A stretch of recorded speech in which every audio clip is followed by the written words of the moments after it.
하나님의 말씀은 마가복음 5장 21절에서 24절입니다.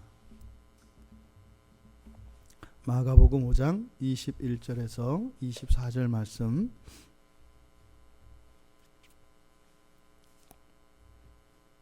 우리 같이 한 목소리로 함께 읽겠습니다.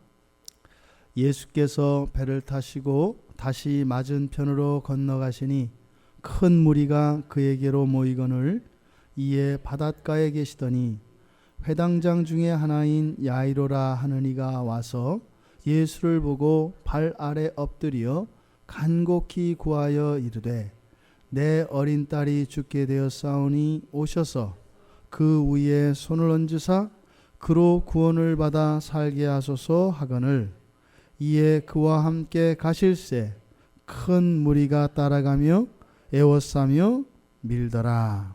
아멘. 잠시 기도하겠습니다.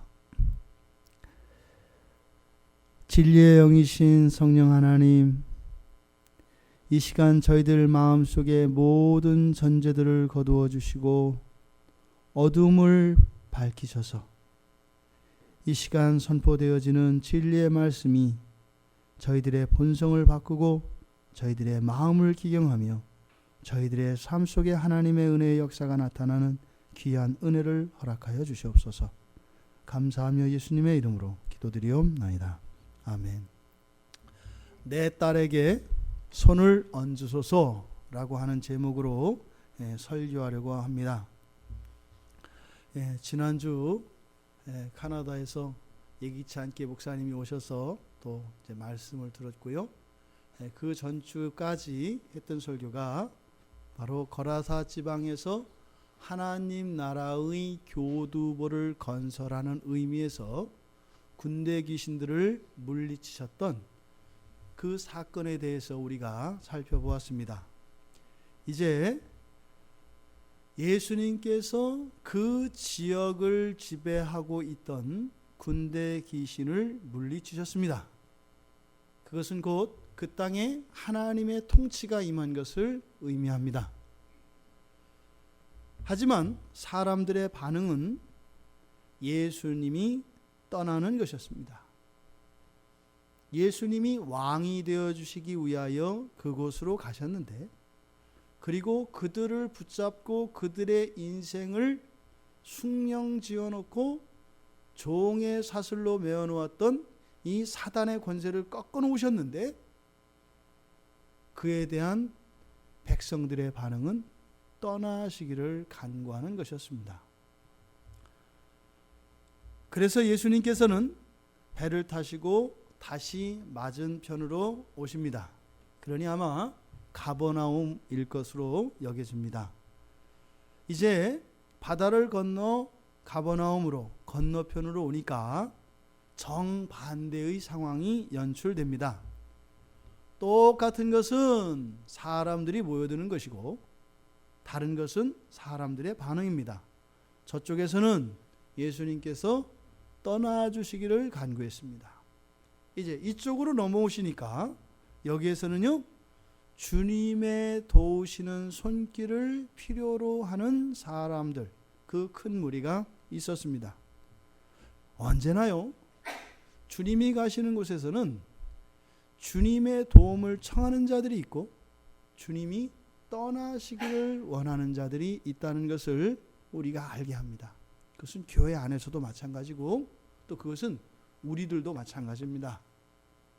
어떤 부분에 있어서는 저를 도와주십시오 라고 하지만 또 어떤 부분에 있어서는 간섭하지 마시고 이 영역에 대해서는 떠나주십시오 라고 하는 것이 우리 개인에게도 적용됩니다.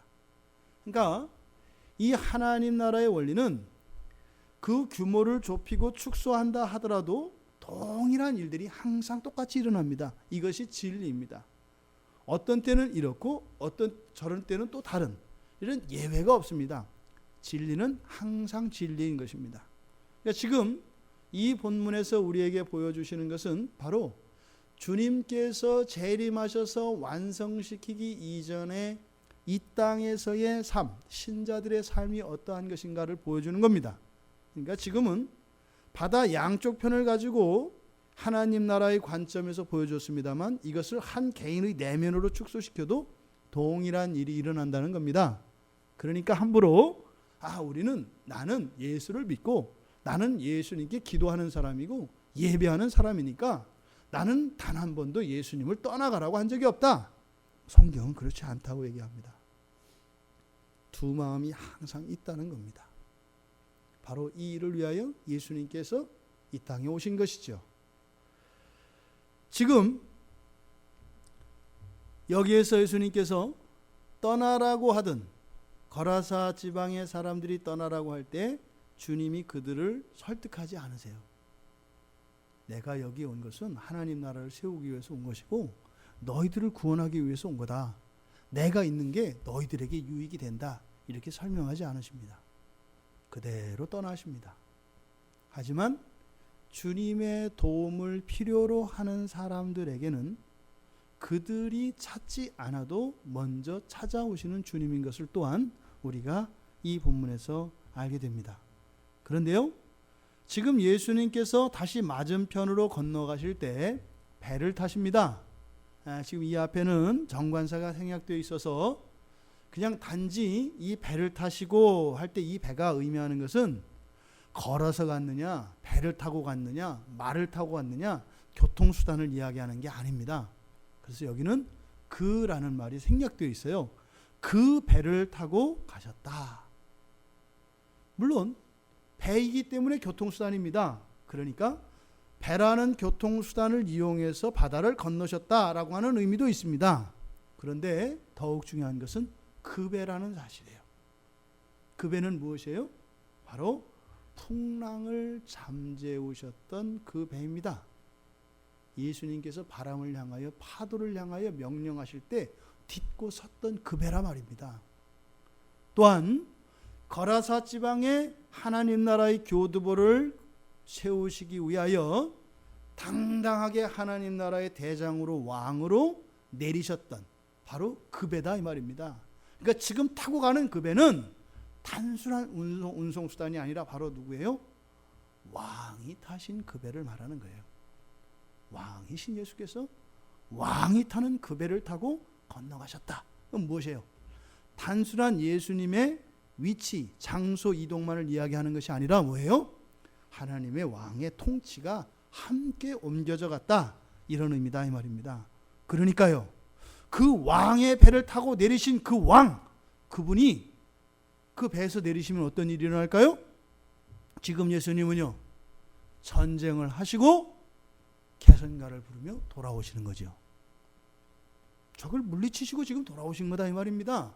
그러니까요, 하늘의 천군 천사들과 이 땅의 하나님의 백성들이 주를 영접하는 게 맞죠. 그런데 사실은 여기 있는 사람들은요, 자기의 필요를 따라 왔죠. 그런데 사실은 하나님 관점에서 이 사람들을 이곳에 오게 하신 것은 무엇이에요? 바로 왕이신 예수 그리스도를 찬양하며 그의 승리에 함께 참여하여 기뻐하게 하기 위한 것이다 이 말입니다. 여러분들의 삶의 자리가 항상 이렇게 이중적입니다. 여러분들이 여러분의 필요를 따라 인생의 목적이 있고 여러분들의 삶의 정황으로 인해서 현재의 자리에 있습니다. 그런데 그 자리는 어떤 자리라고요? 항상 그리스도인들은 그리스도의 승리를 찬양하며 기뻐하기 위하여 그 자리에 있다는 것을 잊으시면 안 됩니다. 그래서 언제나 우리는요, 구원의 하나님을 찬양하며 기뻐하며 감사하지 않을 수가 없는 것입니다. 그들이 마치 바닷가에 들어서 있던 그 큰 무리들은 예배 시간에 하나님을 찬양하는 성가대와 같은 것이고, 그들이 주님이 오셨을 때 환호하던 그들의 환호성은 하나님을 향하여 드리는 찬양이라고 할 수 있겠습니다. 맞은편으로 건너가셔서 바닷가에 계시더니, 여기도 마찬가지로 그 바닷가입니다. 여기서 바다는 앞서서 지금 예수님께서 싸우셨던 그 바다죠. 동일한 바다입니다. 그 바닷가에 서 계십니다. 무엇이에요? 예수님의 승리와 예수님의 통치가 여전히 계속되어지고 있다는 겁니다. 이때 마가는 이렇게 예수님이 건너편으로 건너오셨고 거기에 많은 사람들이 있고 예수님이 왕으로서 또 예수님의 승리를 기뻐하며 축하하며 영광 돌림과 함께 예수 그리스도의 권세와 통치를 묘사하는 것과 동시에 그때 마가는 그 많은 무리 가운데 한 사람을 주목합니다. 그게 바로 22절에서 나오는 야이로입니다. 예수님과 예수님을 만나기 위하여 나온 큰 무리 가운데 한 사람을 향하여 초점을 맞춘다 이 말입니다. 그런데 이 야이로를 회당장으로 소개를 합니다. 회당장은 누구죠? 회당장이라고 하는 것은 유대 사람들이, 그러니까 유대교인들이 함께 모여서 하나님의 말씀을 읽고 또 제사를 대신하여 하나님을 예배하던 자리입니다. 근데 그 회당을 관리하던 사람들이고 총 책임자죠. 책임자라고 하는 것은 그 건물의 유지 보수뿐만 아니라 건설, 그리고 더 나아가서 구약 성경을 읽을 사람을 선택하는 권한이 있습니다. 누가 구약 성경을 낭독할 것인지를 이 회당장이 결정을 합니다. 그러면 그 사람은 구약 성경을 읽고 설교를 할 수가 있는 거죠. 지금 회당장 중에 하나인 야이로, 그러니까 무엇이에요? 이 야이로라고 하는 사람은 회당장의 대표로 쓰이고 있는 거죠. 그러니까 회당장은 바로 누구입니까? 바로 유대교인들 전체를 말해요. 구약 성경의 율법을 따라 여호와 하나님을 섬기던 모든 사람들을 이 야이로를 회당장이라고 소개함으로써 대표하고 있는 것입니다. 그런데 그가 어떻게 해요? 이 회당장 야이로가 예수님께 도움을 청하러 나왔다고 하죠. 이것은 야이로라고 하는 한 개인의 이야기가 아니라 무엇이에요? 바로 회당장들은 예수님의 도움이 필요한 사람들이다 라고 하는 것을 가르쳐 주는 것입니다. 야이로를 통해서. 그러니까 구원이 어떻게 해요? 예수 그리스도를 통해서만 오기 때문에 예수 그리스도의 도움을 받아야 된다라고 하는 것을 나타내는 거죠. 그런데 단지 그렇게 복음 진리만을 가르쳐 주시는 것이 아니라 그렇게 쓰임받은 회당장 야이로가 가지고 있는 그 개인의 어려움, 그 필요를 또한 채워주십니다. 이때 회당장의 행동을 세 가지 동사로 나타내고 있습니다. 맨 처음에 22절에서 어떻게 해요? 야이로라 하는 이가 와서 오다. 예수님께 옵니다. 그리고 어떻게 해요? 예수를 보고 발 아래 엎드린다. 엎드린다. 옵니다. 그리고 엎드립니다. 그리고 23절 맨 앞에 뭐라고 해요? 간곡히 구한다. 이 세 가지의 동사로 이루어져 있습니다. 그러니까 예수를 보고 발 아래 엎드려, 이 본다라고 하는 것은 분사구문으로 돼서 예수님을 보자마자 이렇게 됩니다. 그래서 동사는 예수님께 오는 것, 그리고 예수님 앞에 발 앞에 엎드리는 것, 그리고 예수님께 간곡히 구하는 것, 이 세 가지의 동사로 이 회당장의 행동을 나타냅니다. 그런데 여기서 눈여겨볼 것은요, 동사가 다 현재형으로 되어 있습니다. 성경에서 현재형은요, 계속되는 것을 의미합니다. 해가 뜨는 것처럼, 이걸 진리라고 하죠.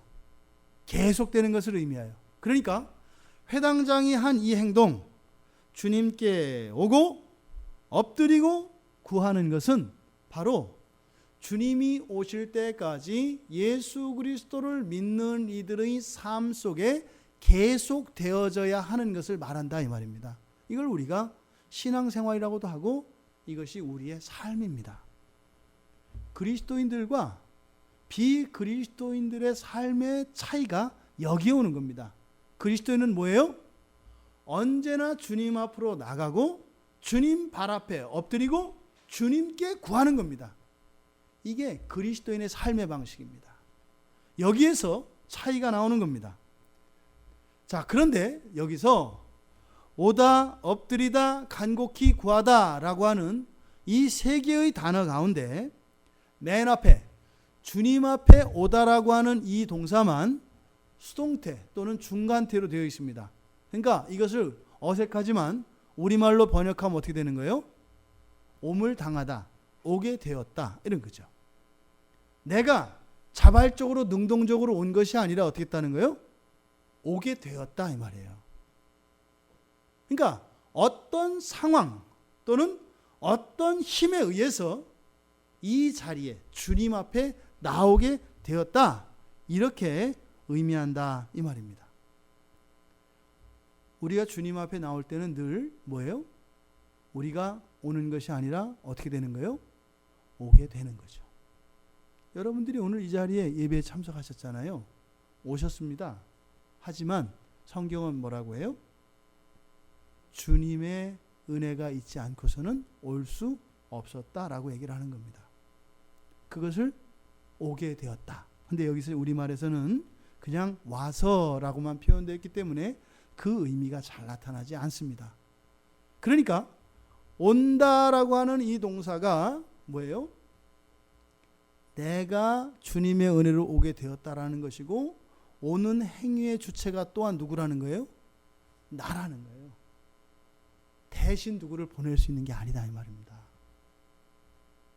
주님이 나를 위해서 나의 어떤 일과 내 인생과 내 신앙을 위해서 다른 누군가를 주님 앞으로 부르셔서 그 사람을 통해서 나의 문제를 해결해 주거나 나를 세워주는 일은 없다 이 말이에요. 어떻게 해요? 직접 나로 하여금 오게 하신다 이 말입니다. 그리고 나머지 두 개의 동사는 능동형으로 되어 있습니다. 능동형은 무엇이에요? 맡겨진 겁니다. 맡겨지는 겁니다. 주님 앞으로 오게 하는 데까지는 주님의 특별한 은혜가 있습니다. 그런데 엎드리는 것과 간구하는 것은 이 성경에서 지금 이 본문에서 기록한 것은 우리들의 의지를 중요하게 여깁니다. 우리들의 의사를 중요하게 여깁니다. 우리의 능동적 행위를 중요하게 여깁니다. 대표적인 경우가 지금 옆에 있는 사람들이에요. 지금 예수님 앞에 온 사람들은 야이로 한 사람인가요? 많은 사람들인가요? 큰 무리가 왔잖아요. 다 지금 예수님 앞에 주님의 은혜로 온 거예요. 다 왔습니다. 그런데 그 자리에서 엎드린 사람은 누구예요? 야이로예요. 간구한 사람이 누구예요? 야이로예요. 주님 앞에 옴을 당했고 주님 앞에 나왔지만 그것으로 된 것은 아니다 이 말입니다. 주님 앞에 나와야 합니다. 그 다음에 주님 발 앞에 엎드려야 합니다. 그리고 간구해야 합니다. 주님 발 앞에 엎드린다는 것은 어떤 행위일까요? 주님의 주권을 인정하는 행위죠. 엎드리는 것은 주권을 인정하는 겁니다. 당신이 나의 왕이십니다. 나의 모든 것은 당신께 달려 있습니다. 뜻대로 하십시오. 주권을 인정하는 행위입니다. 엎드린다고 하는 것은. 그리고 그렇게 엎드려서 주님의 뜻대로 하십시오 라고만 하는 것이 아니라 어떻게 해요? 구합니다. 간구합니다. 이것은 믿음의 행위죠. 주권을 인정하되 그 주권을 인정하는 행위가 존재론적인 어떤 우열 관계에서 오는 것이 아니라 무엇이에요? 인격 관계에 기초하고 있다는 것을 알 수 있어요. 엎드리지만 주권을 인정하지만 어떻게 해요? 나의 필요를 구한다 이 말입니다. 이게 주님 앞에서 엎드리는 것이에요. 그저 아무 소리 못하고 자기의 속마음을 감춘 채 두려워서 떠는 엎드리는 그게 아니다 이 말입니다. 주님 앞에 나와 무릎을 꿇는 것은 인격적인 굴복이어야 하고, 그것은 또한 내가 구하는 것을 반드시 들어주시는 힘과 능력을 가지신 하나님이시고 자비로우시고 사랑이 있으신 주님이라는 것을 믿는 행위입니다. 이것이 야이로를 통하여 그리스도인의 삶이 어떠한 삶인지를 우리에게 가르쳐주고 있습니다. 주님 앞에 나와 무릎을 꿇고 간구하는 것, 이것이 우리가 이 세상을 살아가는 삶의 방식이어야 한다 이 말입니다. 그런데 회당장이 아무런 이유가 없이 이렇게 온 게 아니죠. 왔다라는 것은 옴을 당했다 그랬죠. 그러니까 뭐예요? 목적이 있었다 이 말입니다. 뭔가 이렇게 떡고물이 있어서 찾아왔다 이 말이에요. 예수님으로부터 어떤 유익을 구하기 위해서, 다시 말해 어떤 필요를 채우기 위해서 주님 앞에 나왔다는 거예요. 이건 바꿔 말하면요, 그 필요가 없었더라면 회당장은 나왔다 안 나왔다? 안 나왔다. 안 나왔다는 거예요. 거기서 무릎 꿇지 않는다는 거예요. 거기서 예수님께 구하지 않는다는 거예요. 예수님을 만나는 것은요, 인류의 역사 속에서 예수님을 만날 수 있었던 사람들은 단 이 3년의 공생의 기간 안에 예수를 만날 수 있었던 사람들은 매우 제한되어 있습니다. 더군다나 팔레스타인 지역이고요. 팔레스타인 지역에서도 예수님이 그 시간 그 자리를 지날 때 있었던 사람들이에요. 확률적으로 요즘에 뭐 로또 복권이 뭐 확률이 희박하다고 하는데, 예수님을 직접 볼 수 있는 확률은 비교할 수 없을 정도로 희박합니다. 천재인류의 기회죠. 그런데요, 회당장 야이로는 지금 예수님 앞에 나와 엎드려 기도했지만 그 이유가 무엇이었다는 거예요? 딸의 죽음이었습니다. 불행이죠. 여기 보면 또 특별히 이 딸에 대한 야이로의 그 애틋한 마음이 어린 딸이라고 하는 이 말 안에 들어가 있는 거거든요. 생각해 보세요. 예로부터 자식이 먼저 죽으면 가슴에 묻는다 그랬습니다. 가슴에 묻는다는 무엇이겠어요? 커진다는 거예요. 안 지워진다는 거예요. 불행이죠. 그걸 어떻게 행복이라고 할 수 있겠어요? 너무나 끔찍한 불행이죠. 이 세상 사로만 본다면. 그런데요, 야이로는 그것 때문에 주님 앞에 나오게 됐다는 거예요. 불행이었습니다만 그것이 이 야이로에게는요, 전화위복이 된 것이죠. 화가 복으로 변한 것이죠. 이게 그리스도인들의 삶 속에서 일어나는 어려움과 고난과 불행한 것 같은 모든 일들입니다. 이런 것들은요, 우리로 하여금 주님 앞으로 나아가게 해요. 그래서 그것이 우리에게 감사의 제목이 되게 한다 이 말입니다. 지금 회당장 야이로를 통해서 우리에게 가르쳐 주시고자 하는 것이 그겁니다. 단지 또 그렇게 그러면 그거를 주님 앞에 나간 것만으로 유익으로 삼아라. 성경은 그렇게 끝나지 않아요. 아직 이 얘기는 여기서 끝나지 않았거든요. 계속되고 있거든요. 회당장이 주님 앞에 나왔습니다. 지금 이 회당장은 이제 회당장으로서 상징적인 의미를 가지고 있지만, 이 회당장이 주님 앞에 나오게 된 것은 죽어가는 딸을 두고 있는, 죽어가는 그 딸을 애틋해하는 어찌할 수 없는 절박한 심정을 가진 아비로 나타납니다. 그래서 여기 보면 본문에서 간곡히 구하였다 이렇게 나옵니다. 간곡히 구하여 이르되, 여기에 간곡히 구한다라고 하는 단어 뒤에다가 헬라어 성경에서는 많이라고 하는 말을 붙여서 강조와 수식합니다. 그러니까 간곡히 부탁하면 간곡한 거잖아요. 그런데 거기에다가요, 많이라는 말을 뒤에 붙여서 또 수식해요. 그러니까 지금 이 야이로의 마음이 얼마나 절박하고 얼마나 간절한지를 지금 성경에서는 이야기하고 있는 겁니다. 너무나 절박한 거고요. 너무나 간절한 야이로의 마음을 지금 우리말 성경에서는 간곡히 구하고 라고 이렇게 해석되어져 있는 겁니다. 그런데 그 뒤에 있는 내용, 이르되 이렇게 되어 있습니다만, 이 이르되라고 하는 게 무슨 말이냐면 이렇게 말하면서 이런 겁니다. 이렇게 말하면서 간곡히 구했다 이 말이에요. 뭐라고 얘기했어요? 내 어린 딸이 죽어갑니다. 죽기 직전입니다. 여기 지금 그렇게 돼 있어요. 내 어린 딸이 죽게 되었습니다.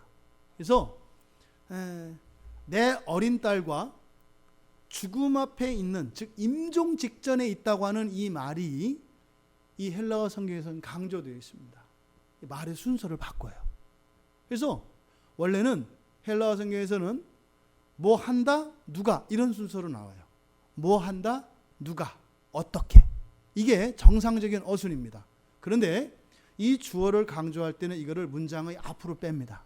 근데 지금 여기서는 이 주어, 내 어린 딸을 강조합니다. 그리고 죽는다라고 하는 말을 죽음을 가지고 있다. 그대로 해석하면 영어의 have에 해당하는 동사를 사용하는데요. 그러니까 가지고 있다, 죽음 이렇게 해서 죽는다, 이렇게 죽기 직전이다 이렇게 얘기한단 말이에요. 근데 뒤에 나오는 임종이라고 하는 단어를 또 앞으로 옮깁니다. 바꾼다 이 말이에요. 그러니까 주어와 지금 이 죽음, 임종 이 두 단어를 강조하고 있습니다. 그러니까 이런 거예요. 주님, 다른 아이도 아닌 나이 어린 내 딸이 죽어가고 있다고요.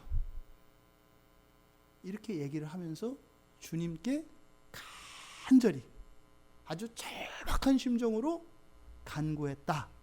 이것이 이런 뜻입니다. 근데 지금 야이로가 주님께 구하는데 뒤에 보니까 23절 하반절부터 구하는데 어떻게 해요? 도와주시옵소서 이렇게 안 하죠. 어떻게 구해요?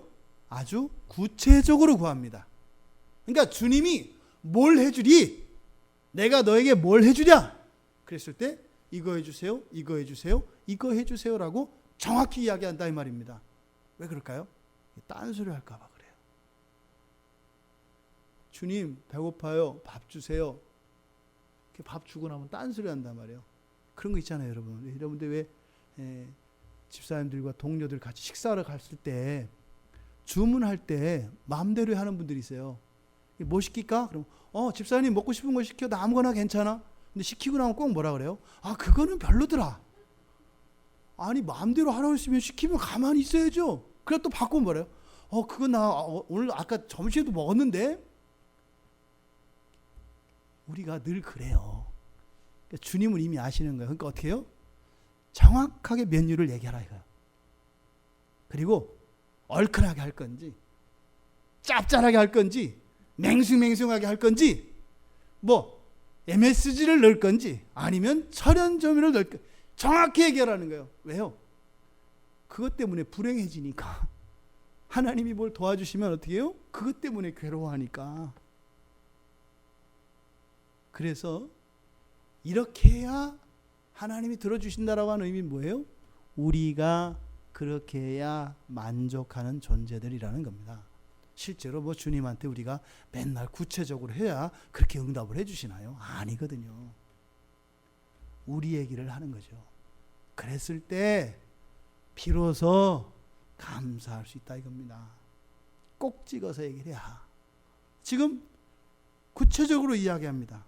4가지로 얘기하는데 우리말 성경에는 3가지로 되어 있어요. 어떻게 해요? 오십시오. 그죠? 오셔서 와주십시오. 그 다음에 손을 얹어주십시오. 그 다음에 살게 하소서 이렇게 되어 있는데 이 살게 하소서를 2개의 단어를 하나로 그냥 합쳐버린 겁니다. 이 뒤에 살게 하소서가 뭐냐면 첫째로는 낫게 해주십시오 라는 뜻이에요. 낫게 해주십시오. 그리고 살아나게 해주십시오. 그래서 총 4개의 구체적인 기도의 제목이 있습니다. 주님 오셔서, 여기에는 손을 얹는 행위는 예수님의 능동적인 동작으로 나누죠. 주님이 손을 얹으셔서 이렇게 됩니다. 근데 여기는 조건절로 되어 있어요. 주님이 손을 얹으시면 그 다음에는 이렇게 될 것입니다요. 손을 얹으시면 어떻게 돼요? 내 딸은 낫게 될 것입니다. 그러니까 지금 병에 걸려서 죽어가는 거예요. 그러니까 먼저 뭐예요? 살아만 나서 되는 게 아니잖아요. 살았는데 그대로 병 걸려 있으면 뭐해요? 병도 고쳐져야죠. 그러니까 우리가 이럴 때 실수하면 안 돼요. 하나님 살려만 주세요, 이렇게 하면 안 돼요. 그럼 어떻게 해요? 그냥 숨만 쉬게 해주면 안 되잖아요. 퇴원도 해야죠. 그러니까 어떻게 해요? 정확하게 이걸 나눠서 한단 말이에요. 죽어가고 있는 상황인데도 살았을 때 그 이후에까지 기도해요. 왜 그럴까요? 확신이 있기 때문이에요. 하나님이 살려주실 건데 그냥 살아서만은 안 되잖아요. 그러니까 어떻게 해요? 병도 고쳐주세요, 이렇게 기도하는 겁니다. 주님이 손을 얹으시면 내 딸아이는 낫게 될 것이고 살아나게 될 것입니다. 믿음의 고백이죠. 이렇게 야이로가 주님께 구했습니다. 이때 예수님이 야이로의 부탁을 들어주셨나요? 안 들어주셨나요? 성경을 보니까 뭐라고 하세요? 이에 그와 함께 가실세. 그러니까 부탁을 들어주신 겁니다. 말 안 해도 안다 이 말이에요. 그런데 이럴 때 어떻게 해요? 꼭 들려주세요. 말로 해주세요. 아니면 문자라도 보내주세요. 증거를 남겨주세요. 주님이 함께 동행하시면 이미 된 거죠. 그래서 여기에 대해서는 허락을 했다 안 했다 없어요. 동행한다. 이 말로 야이로는 이미 자기의 기도가 응답되어진 것을 믿습니다. 근데 보십시오.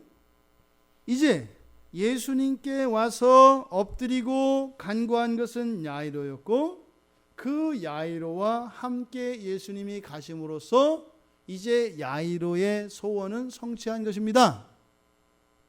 그런데 큰 무리가 따라가며, 이 큰 무리는 21절에서도 큰 무리가 그에게로 모였어요. 회당장 야이로도 예수님께로 왔어요.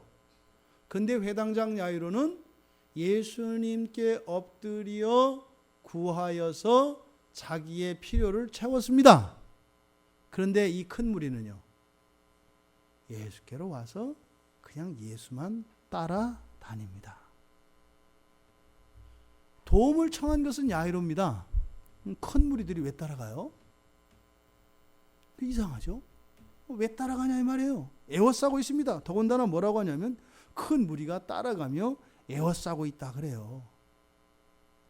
지금 예수님이 이쪽 가버나움 쪽으로 건너오셨을 때 수많은 사람들이 모여 있었는데 정작 예수님으로부터 구원의 은혜를 입은 사람은 몇 명이에요? 한 명이에요. 그 기회는요, 모두에게 주어져 있었습니다. 그런데 오직 한 사람 야이로만이 하나님의 실질적인 그 구원의 은혜를 누렸고, 나머지는 다 뭐였어요? 구경꾼들이었습니다. 왜 이럴까요? 왜 이런 일이 일어날까요? 이것은요, 오늘날이나 그때나 다르지 않습니다. 바로 풍요입니다. 풍요. 정신적으로나 물질적으로나 우리가 느끼고 생각하는 이 풍요. 그래서 이 풍요는 신앙의 독입니다. 풍요라는 것은 많고 적음에서 오지 않아요. 그것은 뭐예요? 주님이 아닌 다른 것에서 만족을 할 수 있으면 풍요가 와요. 꼭 주님이 안 주셔도 만족을 채울 수 있는 게 있으면 풍요하다 이 말입니다. 가지수가 많으니까. 진정한 의미에서 풍요를 말하는 게 아니라. 지금 왜 예수님이 오셨는데 따라가요? 이 풍요인데, 풍요는 뭐냐면 상대적인 빈 공간만 가지게 해요. 풍요로운 마음이 가지고 있으면. 그러니까 뭐예요? 아유, 이건 없어도 난 이건 있잖아. 이런 식으로 간다 이 말이에요. 또 나보다 뭐한 사람도 있잖아. 이렇게 간다 이 말입니다. 근데 우리가 주님 앞에 나갈 때는 언제일까요? 절대적인 필요를 느낄 때입니다.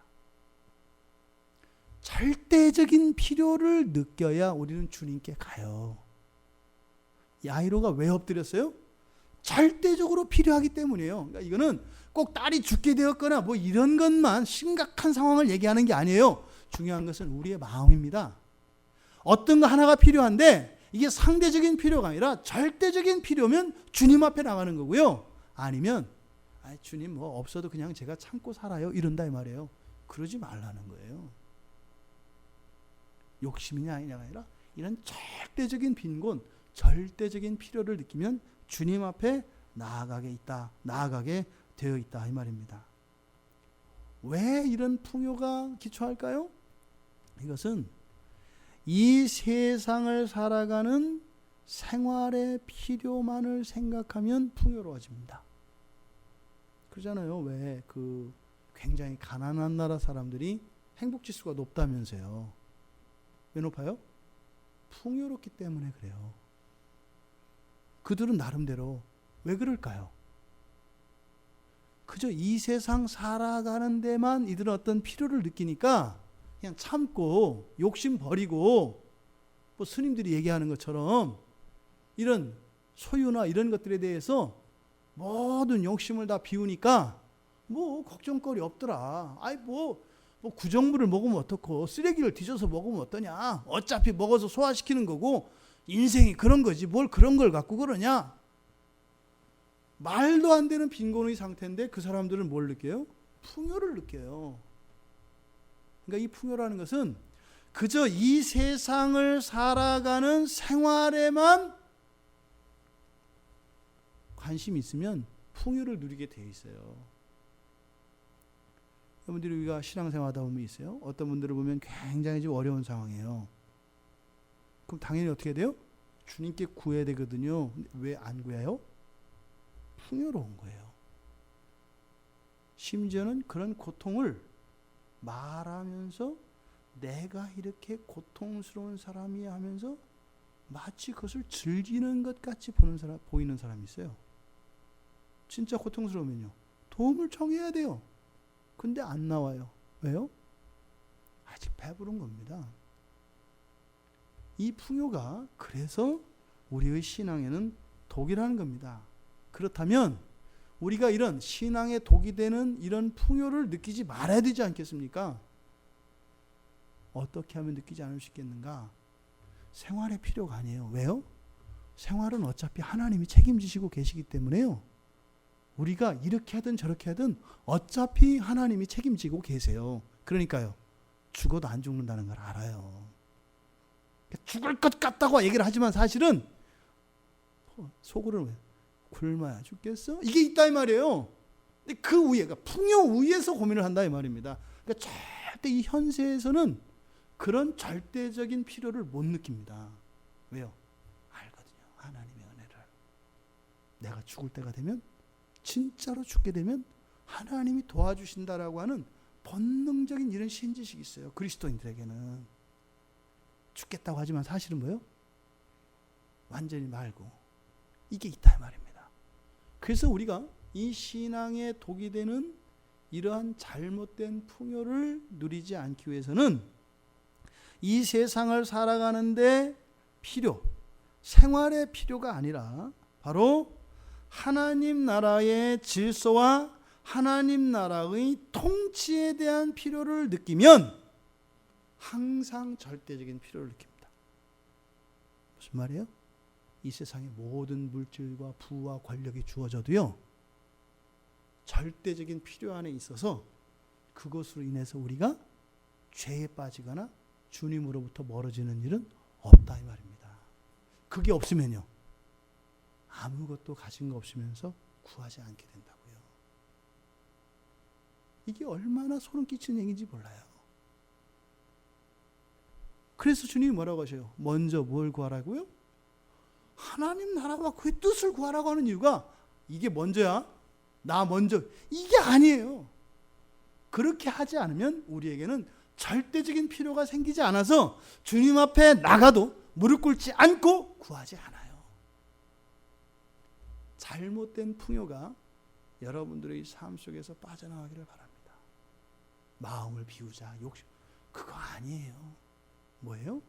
하나님 나라의 통치가, 하나님의 의가 내 마음속에, 나의 가정과 나의 교회와 나의 삶 속에 임하기를 구하면 항상 절대적인 필요 안에 있게 됩니다.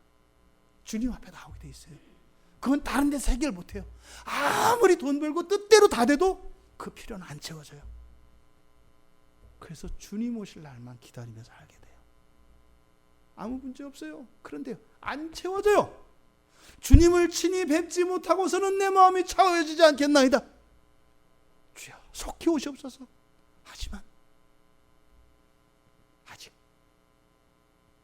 하나님의 진노 아래 있는 저 영혼들을 제가 복음을 전할 때까지는 이 고통을 감수하며 견디겠습니다. 속히 오시옵소서. 하지만 저들을 향하여 아파하시는 그 주님의 마음으로 제가 이 답답함과 이런 모순을 조금 더 견디겠습니다. 이렇게 기도할 수가 있는 겁니다. 두 번째로는 왜 이렇게 주님이 오셨는데도 소수의 사람만이 그 은혜를 구하느냐. 두 번째로는 이 풍요로운 사회는요, 필요를 채우는 방식이 믿음이 아니라 다른 방식입니다. 절대적인 필요는 믿음으로만 채워집니다. 그런데 상대적인 필요를 가지고 있기 때문에 필요를 채우는 방식이 믿음이 아닌 다른 것으로 채우려고 합니다. 그러니까 주님 앞에 주권을 전적으로 맡기고 주님께 의지하지 않습니다. 이 세상의 법칙이 그래요. 세상은요, 믿음이 중요한 게 아니에요. 열심히 일해야 되고요, 능력이 있어야 되고요, 사람들과 관계를 맺어야 되고요, 행운이 따라되고요. 절대로 그런 사람들은 주님 앞에 가지 않습니다. 믿음의 주인이신 예수 그리스도 앞에 나아가려면 믿음밖에 없어야 되지 않겠어요? 오늘날 아까 우리가 잠깐 기도를 드렸습니다만 제가 깜짝 놀란 겁니다. 어떤 놈이 우리나라 교회가 10년 뒤에 반으로 줄어든다 그랬어요? 어떤 놈이 그런 말을 해요? 교회가 누구 교회인데요? 생각하니까요, 되게 소름 끼치는 거예요. 집에서 이런 꼴이죠. 자식 녀석이 우리 아버지 하는 거 보니까 우리 집 10년 뒤에 망하게 생겼어? 지금부터 망할 준비해야 돼? 억장이 무너지는 거 아니에요? 사람의 교회는 사람의 뜻대로 되나요? 그것도 아니에요. 어떻게 미래를 예측해요? 그럼 하나님이 실수하시면 안 되겠네요. 날짜도 지켜서 또 너무 반으로 일찍 줄이지도 마시고 너무 늦게 줄이지도 마시고 10년이면 10년, 20년이면 20년 뒤에 한국교회 성도를 반으로 딱 줄이셔야 되겠네요. 시간 잘 맞추셔야 되겠네요. 1년에 몇 명씩 이렇게 줄여야 되겠네요. 한 입으로 두 말하죠. 주님이 오실 때를 그 때에 대해서는 아무도 모른다고 하는데 교회가 줄어들 때를 어떻게 알아요? 옛날에 다미선교회가 휴거한다고 난리쳤던 날 있잖아요. 뭐였어요? 미래를 예측하고 날짜 시간을 못 박은 거예요. 지금은요. 소름 끼치는 얘기입니다. 옛날엔 그렇게 하면 이단이라고 그랬잖아요. 에? 미래에 일어날 일을 언제 종말이다 망한다 이렇게 하면 이단이라고 했잖아요. 지금은 누가 그런 얘기예요? 시대의 어둠입니다. 시대의 어둠. 하나님의 교회를 누가 그걸 반으로 줄여요? 둘 중에 하나예요. 하나님의 교회가 아니라고 인정하는 것이거나 아니면 깊은 어둠에 쌓여 있는 거죠. 이런 말도 안 되는 결과들이 뭐냐면 삶의 방식이 믿음의 방식이 아니라 다른 것이기 때문에 이렇게 되는 겁니다. 내가 이렇게 된 거 나도 몰랐어요. 믿음으로 살아가는 것이 아니라 믿음이 아닌 다른 것으로 살다 보면 나의 신앙과 모순되어지는, 내가 그 말을 하고도 왜 했는지도 모르는, 정신 들고 나면 정말 내가 그런 생각을 했어 하는 이런 일들이 일어나는 겁니다. 바로 이것이 물질주의, 요즘에는 자본주의라고 일컬어지는, 이건 아주 오래된 정신입니다. 세 번째로는 지금 이 자리에서 많은 사람들이 있지만 왜 주님 앞으로 나오지 못해요? 주님을 떠나기를 구하는 사람이었거나, 그죠? 떠나기를 바라는 사람이었거나, 또 이러한 실제적인 필요를 채워주실 분, 나와는 나의 필요를 채워주실 그럴 관계가 아니라고 생각하는 분들이에요. 그러니까 그런 능력이 있다 하더라도 저분의 능력, 저분의 재산, 저분의 모든 것이 나와는 상관이 없다. 누구 거예요? 옆집 아저씨 건 거예요. 예수님과의 관계가 이렇게 가족으로서 주님으로서 맺어지지 않았기 때문에 주님의 능력을 보고 그 주님의 사랑과 모든 것을 보았어도 나와는 상관이 없는, 즉 내 친구의 아버지로밖에 여겨지지 않는 이런 일들이 마음에 있기 때문입니다. 그러니까 뭐예요? 주님과 교제가 열리지 않은 겁니다. 믿음도 있고 절대적인 필요도 있어도 주님과의 관계가 열리지 않으면 하지 않는다 이 말입니다. 오늘 이 본문 말씀을 통해서 예수님이 왜 오셨는지를 잘 기억하시기 바랍니다. 죄인들을 위해서 오셨고요, 병든 자들을 위해서 오셨고요, 가난한 자들, 고난받는 자들을 위하여 오신 주님을 기억하시기 바랍니다. 또 성경은요, 이 세상에 거기에 해당되지 않는 사람은 아무도 없다고 합니다. 내가 병들었고, 내가 고난받고, 내가 가난하고, 내가 위로가 필요한 사람이라고 성경은 얘기합니다. 그걸 뭐라 그래요? 죄인이라고 하는 거예요. 못된 사람. 하나님이 우리를 들어 죄인이다 라고 할 때는 무슨 의미예요? 도움이 필요하다는 얘기입니다. 나쁜 놈 이런 게 아니에요. 도움이 필요하다 이 말이에요. 죄인이라고 하는 것은 어떻게? 절대적으로 도움이 필요하다. 누가? 모두 다. 이게 죄인이라는 말이에요. 교회 안에서 이것이 잘못 왜곡되니까 인격적으로 바른 사람이 되려고 하고 다른 사람들에서 성품이 좋아지고, 맞죠? 포함되죠? 근데 그 부수적인 것들이에요. 보다 근본적인 것들은 뭐예요? 정신 똑바로 박힌 사람으로 주님이 만들려고 그래요? 아니요. 그거는 결과입니다. 주님이 우리들을 향하여 하시는 것은 애처롭게 긍휼히 여기시는 마음이에요. 너는 절대적으로 도움이 필요하다. 너희들 모두 다. 이게 죄인이 아닌 사람이 없다는 의미예요. 정죄하는 순간 구약의 율법이 되는 거예요. 의인은 없나니 하나도 없다. 죄인이다. 율법으로 가면 안 돼요. 주님이 그만하실 때는 뭐예요? 너 아프다 이 말이에요. 내가 도와줘야 된다. 너는 나에게서만 도움을 받고 고침받을 수 있다. 이 얘기예요. 이게 복음입니다. 누가 하나님 앞에서 당당합니다. 이제는 요만하면 됐습니다. 얘기할 수 있는 사람이 어디 있어요? 우리 가운데 어느 누구도 그렇지 않은 사람 없어요? 또요, 그렇지 않은 순간도 없습니다. 근데 우리 한번 오늘 하루만 생각해 보세요. 매 순간 그렇게 절대적으로 주님의 도움이 필요하던가요? 그냥 살만하지 않던가요? 근데 성경은요, 매 순간 사는 날 동안 그렇다고 말씀을 하시는 겁니다. 우리를 고발하고 우리를 정죄하고 판단하시려는 게 아니에요. 지금 주님이 왜 오셨어요? 도와주시려고 왔다 이 말이에요.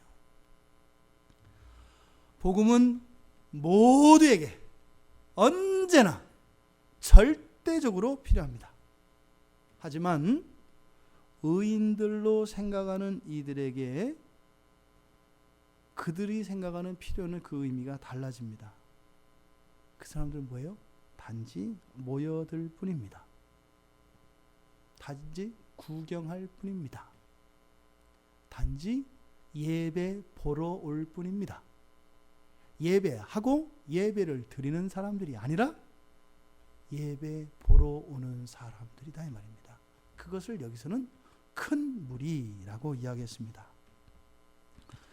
여러분, 주님께 주권이 있다는 사실, 또한 우리의 주님이신 예수님께 그런 힘과 능력이 있다는 사실이 인정되는 것으로 그치는 게 아니라 실제적인 여러분들의 삶과 여러분들의 영혼에 유익이 되기를 바랍니다.